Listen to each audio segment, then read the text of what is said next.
everybody, this is the very famous Mount Panorama circuit, or Bathurst.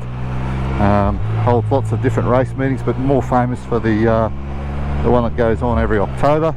So we're heading at the moment down Pitt Straight. This is where they actually start from. As you can see, you've got a start grid there. Well, these guys are probably doing a couple of 100 k's an hour most of the way around here. We are limited to the speed limit for the area for what is normally a residential area. As you can see, there's houses there. So you're limited to 60 kilometres an hour for your speed limit. So we'll get round here at 60 k an hour and just enjoy it all. So people look at it and think, oh yeah, these guys are tearing up here, it must be pretty flat. It's a fairly hilly circuit. So the Bathurst area, coming in yesterday and looks like leaving today, is a fairly hilly area.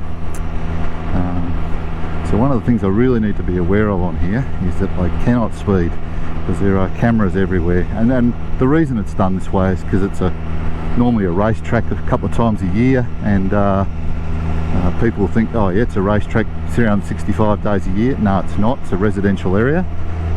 So they're just trying to protect the residents, such as those walkers, and let them allow them to have a normal existence, except for when it's nutcasey a couple of times a year.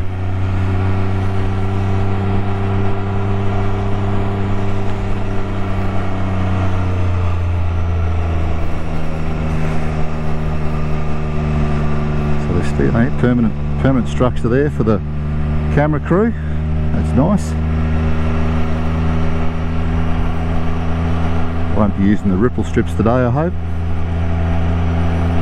As you can see, there's walking tracks throughout the whole thing, which the residents have, really benefit by the fact that they've done a lot of work here, the local council, to make it a tourist attraction. So people come to Bathurst simply to do what we did, which is see the track, do a lap. So they spend the night here, or go to a restaurant or whatever. So it's pretty good. You're fairly tunnelled in, aren't you? You can see why if they slip out in there in the wet. But it's not super steep, but it's steep enough that it's you know about it. You certainly know that you're climbing. It's probably going to be a little bit more terrified when we start to head down, with regards to, we've got a bit of a trailer on the back here of the Spyder, but she's a nice track. Best bit of road we've driven on for a couple of days. It's been a bit bumpy yesterday. We had one guy's Spyder literally destroyed itself. He completely lost his front mirrors.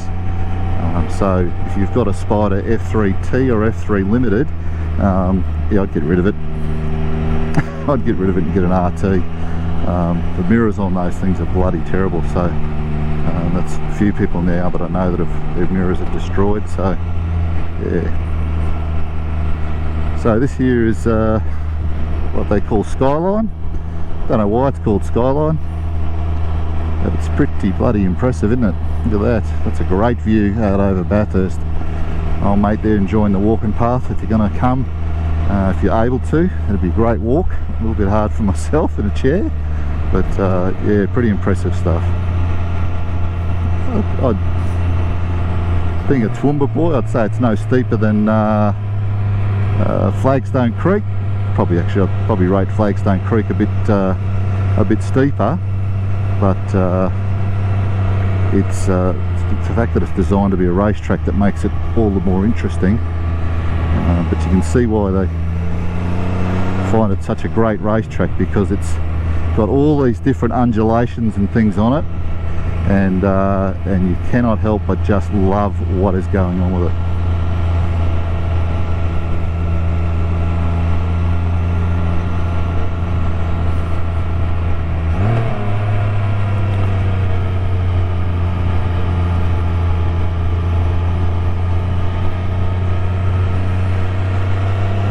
For our American friends, there was a famous incident right here a few years back where one of the race cars got hit by a rock while he was leading the race. There's a monument to it there. But yeah, he lost the race, and his vehicle was totaled because it hit a massive big rock which they believe that someone threw on the track.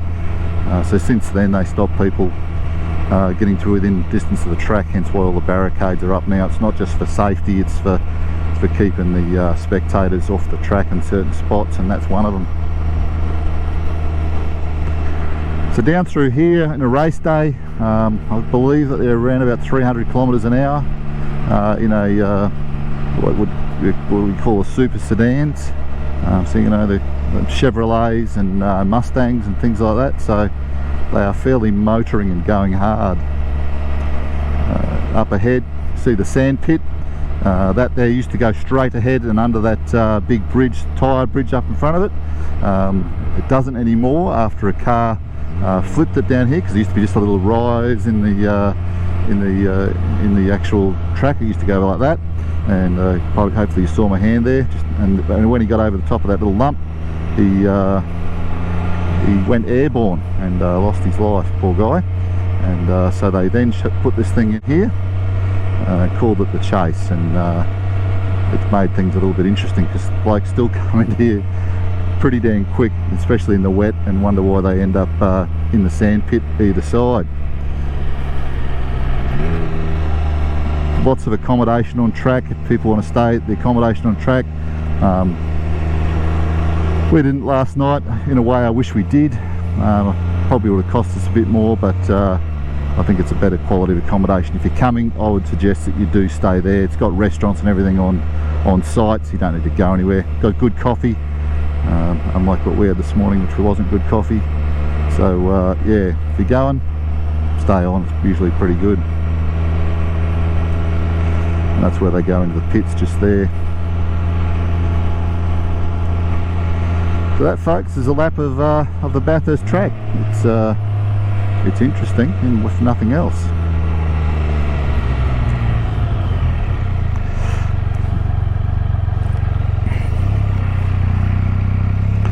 As you can see, it's just a residential street. A little bit confusing as a residential street because the markings aren't there. Here's my fellow Spyder colleagues. That's good. What have we got? 1, 2, 3, 4, 5 and me 6. Shane would have been 7. That's 9 of us. Righto, all good.